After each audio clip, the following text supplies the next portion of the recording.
Hey guys, welcome to my channel. If you're new here, then hi, my name is Neha and I give watercolors and colored pencil tutorials in a realistic style on YouTube, Skillshare, and Patreon.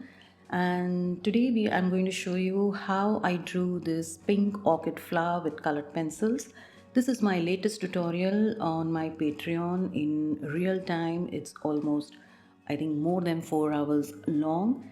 And on YouTube here in this video, I'll be showing you a faster version, but I'll be explaining you all the steps that I've taken um, in the best way possible. So let's get started. So I've drawn this orchid on Saunders Waterford hot pressed paper. Hot pressed watercolor paper is my go-to paper for my colored pencils and my watercolors. So if not hot press, then you can even go for Strathmore Bristol vellum paper.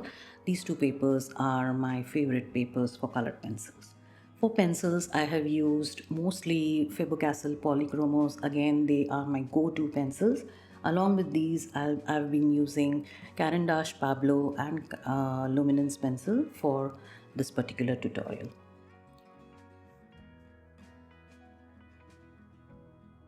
I'm working on a size 9 inches by 12 inches paper. And the reference picture I've taken for this orchid is from pixabay.com, which is a copyright free website.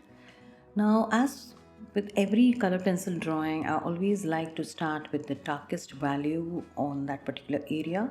So on this petal, the darkest tone are the veins. So I start with magenta from polychromos, followed by crimson, and then I take middle purple pink to just give it a little bit of pink color. All these are done with very light hand pressure and with a pointed pencil. For the lighter gray parts, I'm using cold gray 1, 2 and 3, even for the white areas. So these colors I'm using for the shadow on the white petal. And now for the main color, I'll be using this crimson from polychromos, and I'm working in small circles, creating enough texture, because as you can see in the reference picture, this petal has so much of texture, which I'll show you how to create. So first I start with crimson and then I go with middle purple pink on crimson and leaving a nice amount of gap on the edge of the petal, which we will be coloring it with gray.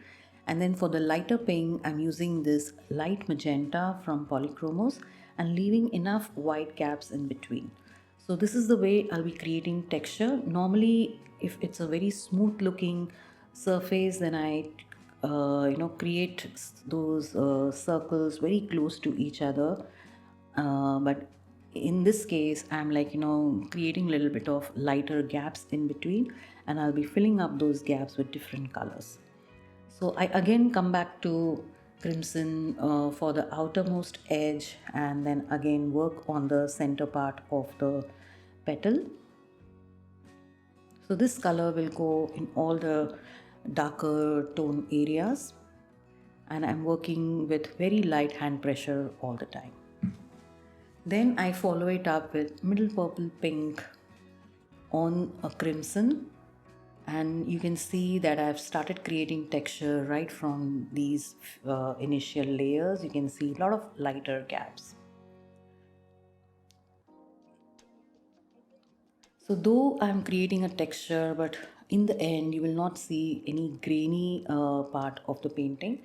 So this will require lots and lots of layers. Now I come in with light magenta to fill in all those lighter gaps, and for the lighter areas I'm also using blending stump to just smoothen it out, but not on the darker areas of the petal. On the top area, I'm also using this light purple pink and fuchsia to give it a more brighter pink colors. And with every pencil, I'm creating that texture, meaning, creating, working in small circles with little bit of gaps in between. So this will create a nice visual texture. After the initial layers are laid down, then I come in with the same pencils and deepen all the tonal values. So I'm coming in with crimson again, and then light magenta for all the lighter areas. So this, what will do is it will also smoothen out the paper at the same time.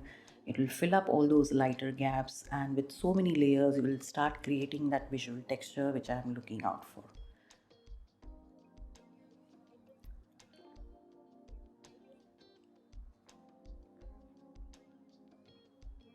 For the lighter, the white part of the petal, I use this coal gray one from Polychromos, and again I work in very circular motion, leaving enough gaps in between, and then I take white polychromo pencil to for the very lightest part of the petal, and then on the edges of the petal where it is overlapped by those bigger petals, I create these shadows with coal grade 2 and coal grade 3, and I'm working on the petal from this side to have a fresh perspective on the area that I'm working on. And for the outermost edge, I'll be covering it with light gray because we will be leaving the background white. So if I leave it completely white, that edge will vanish. I'm also going to use a little bit of sky blue for the very light gray areas, and then I further deepen all the veins and bring this petal to its finale. This petal itself took me almost 1 hour to finish with so many layers, and now I move on to. Before that, I'm showing you here that how to create more texture with a kneadable eraser. So what I do is I just bring it to a fine point and lift off some of the color to reveal those lighter spots. And then sometimes I even go over those lighter spots with gray or white. After I finish that petal, now I'll be working on these smaller two petals which are behind the bigger petals. So as always, I start with the darkest shadow areas first. So for that, I've taken crimson and magenta, both from Faber-Castell Polychromos, and then I start drawing in the veins, which are also our darkest value.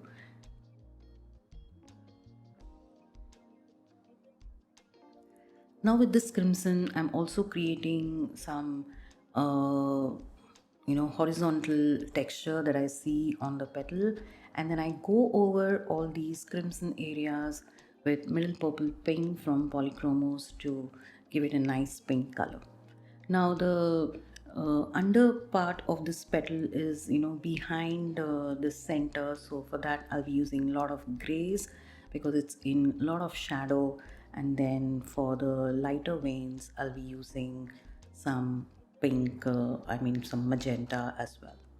Now under this center I'm also creating a lot of shadows, so I go over those colors with coal grade 2 and coal grade 1.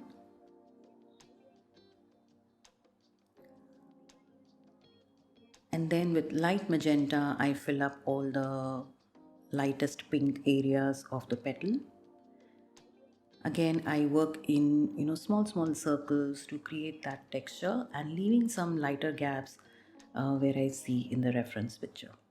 For the outermost edge, again I use our lightest gray, and then with white I go over the entire petal, just filling in the gaps.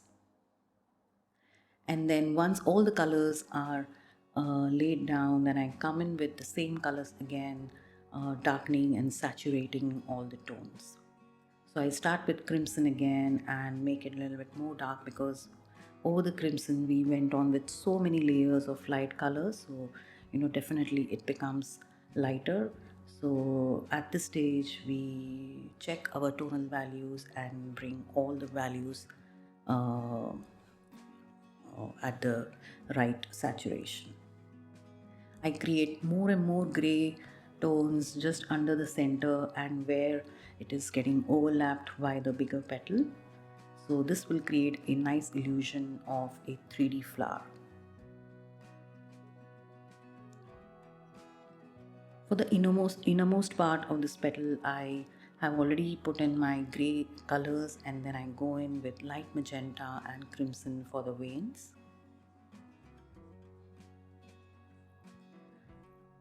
For creating more darker shadows, I'm also going to use warm grey 3 from Polychromos, and then on the grey shadow I again come in with more magentas to give it a pink tone.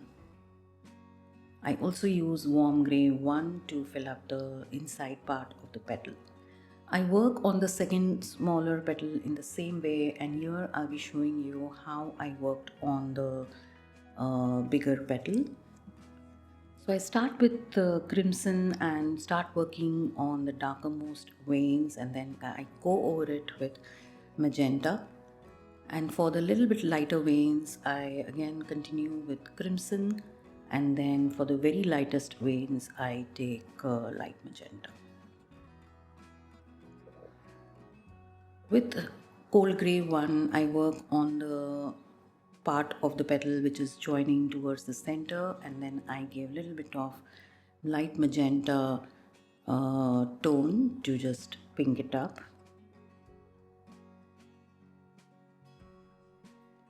I continue working on the centermost part of the petal, which is the darkest, and this is crimson again from Polychromos. And as you can see, I'm creating that texture, meaning leaving enough small lighter gaps in between, and then I follow it up with middle purple pink to just give it a pink tone. For the lightermost areas, I work with light magenta and light purple pink, and also this purple from Caran d'Ache Pablo. And on the edges of the petal, I create enough texture, which is lines going sideways. So observe your reference picture very closely if you want to create a very realistic style looking orchid flower. And on this side also, I create a lot of those texture by leaving enough lighter areas in between, also following the direction of all those smaller veins.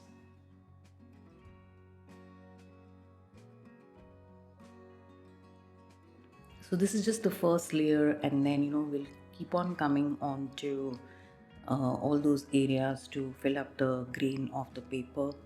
I'm also using light purple from Pablo for the very lightest purple areas, and for the very edge of this petal I'm using this cold gray 1 from Polychromos, and leaving only lighter areas where I see the brightest highlights. This is warm grey 3 for the more deeper grey areas, and I'm also using ultramarine violet from Caran d'Ache Luminance to give it a little bit of that violet tint. And then I start filling up all the lighter areas with this light magenta from Polychromos.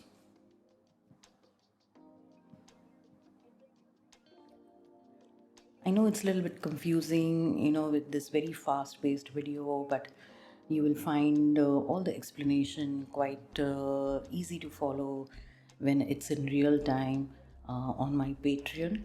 And now for this very light base, I'm using buff titanium from Caran d'Ache Luminance brand, because as you can see in the reference picture, it's not completely white. And I again come in with light magenta, creating enough textures. With buff titanium, I filled up the lighter gaps of the paper, so the paper will not look very grainy. And then I come again with all the darker pencils to create that texture. I'm also using some warm grey 1 to fill up the lighter part of the paper, and a little bit of light beige also from Caran d'Ache Pablo. So in this way, I do the same thing on the right side of this petal. I start with the darkest tone, which is crimson, and then I follow it up with middle purple pink, leaving enough lighter gaps in between for the lighter colors to show.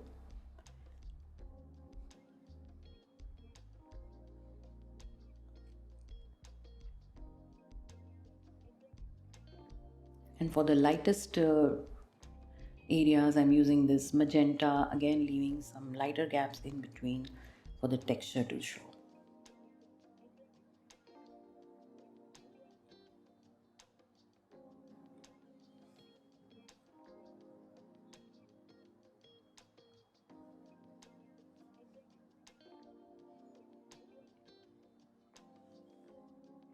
And then I come in with middle purple pink on some of the darker areas, leaving the lighter areas as it is.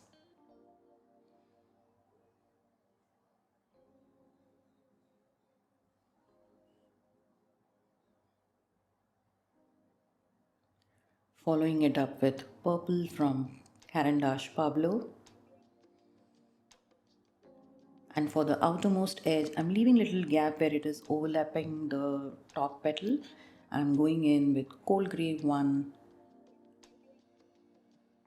but where it is not overlapping and where it is falling right on the paper, I'm just going all the way to the edge with the grays. Little bit of ultramarine violet from luminance, and then buff titanium to fill up the lighter areas. I again come in with light magenta to give a little bit of pink tone to all the buff titanium areas. After initial layers are done, I now come in with middle purple pink, making these areas a little bit more saturated.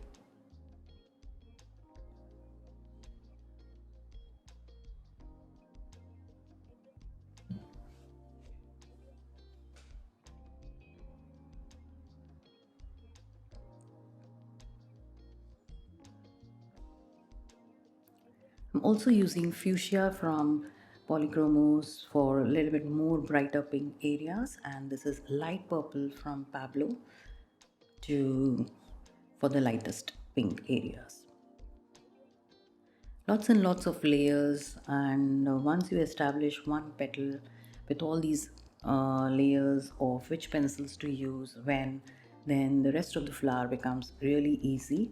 So I always work out my techniques on one of the most difficult petals, and then my uh, journey becomes like very smooth for the rest of the drawing.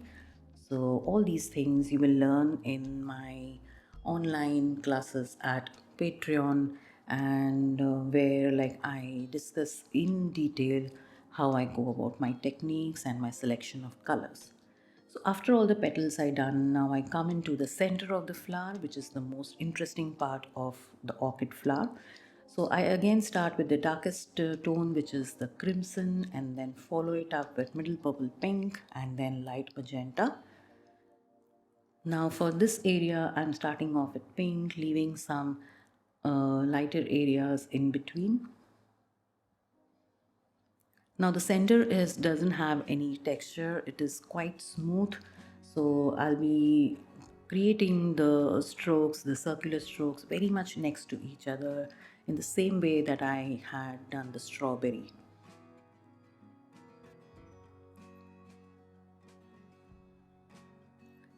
With white, I'm going over the lightest parts of that particular area. Okay, so thus finishing that top area which looks like a head.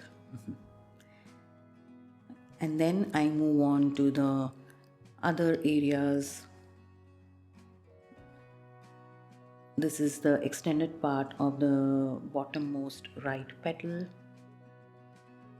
I'm also using dark red to create more darker deep areas. And now I come into the center part.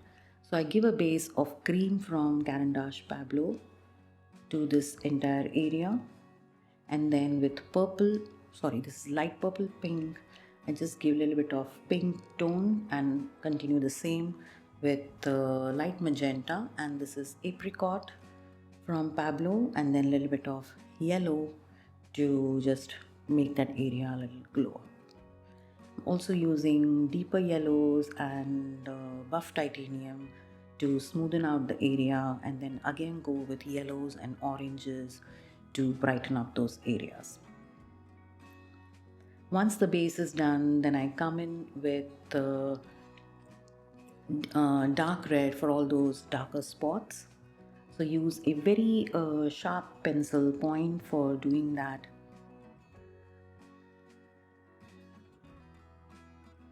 And after doing those spots and those lines with these colors, if you feel that the base looks still a little lighter, then I come in with those same colors again, which is the yellow and orange and the pink, and thus uh, finish this particular area. Same way, now I will start with these wing kind of structures. So I start with the very darkest tone, which is dark red, followed by fuchsia, leaving some lighter gaps on the very edge of that area. And for the lighter areas, now I give this light magenta, leaving a nice white gap, which I'm going to fill it up with white polychromo pencil and a coal gray one. To brighten up that pink, I'm using a little bit of light orange, and then I again come in with dark red and do the same thing again. Now on this side also I repeat the same process with same colors, and this area, as I told you, it's super smooth, so I tighten up all those circles so that the painting, the paper is really saturated with all these layers, unlike the texture that we created on the petals. But here, we are going in with very smooth finish.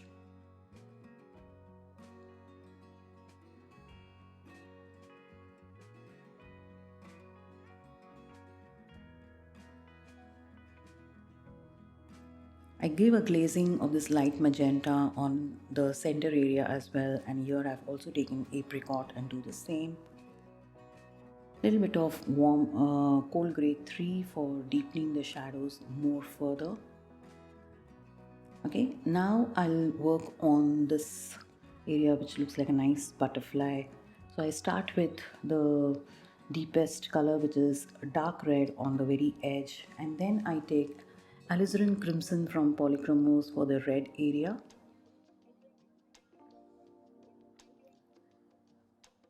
And then I take fuchsia, go over the colors which we have already done, okay, so that they just get incorporated, and then I fill up the rest of the part with this fuchsia, leaving that nice lighter antenna kind of structure in between, so working around that. So I'll work on the left part, and then on the right part it's just going to be the same repetition of the same colors. So always use a very sharp pointed pencil so that that point goes deep into the fine tooth of the paper. So that will eliminate all those grainy part of the paper which we don't like. So after giving these initial layers, now I come in with dark red again, deepening the colors just under that center which is falling on this area, and then I go over it with alizarin crimson and middle purple pink in some areas where it's more purpley, pink, fuchsia, and then this is dark chrome yellow to just brighten up some of the areas where it is receiving light, and with white pencil I also go in the lightest areas. Now as for those very bright spots that you see, I just come in with my battery operated eraser and lift off some of those lights, and then just work around those areas. In the same way, I finished the right hand side also, and now I'm working on these very delicate antenna kind of structure, and fill it with lots of pink and then white, working with very sharp pointed pencil because it's very tiny area. I'm also using this granite rose from Pablo for the very lightest area, and creating enough shadow around it so that it looks lifted. And with this, we finish this flower. I hope you enjoyed watching this video and this tutorial. And if you're interested in more such tutorials, then head on to my Patreon channel or subscribe to this channel for more previews of my upcoming tutorials. So I'll see you in the next video then. Bye and thanks for watching.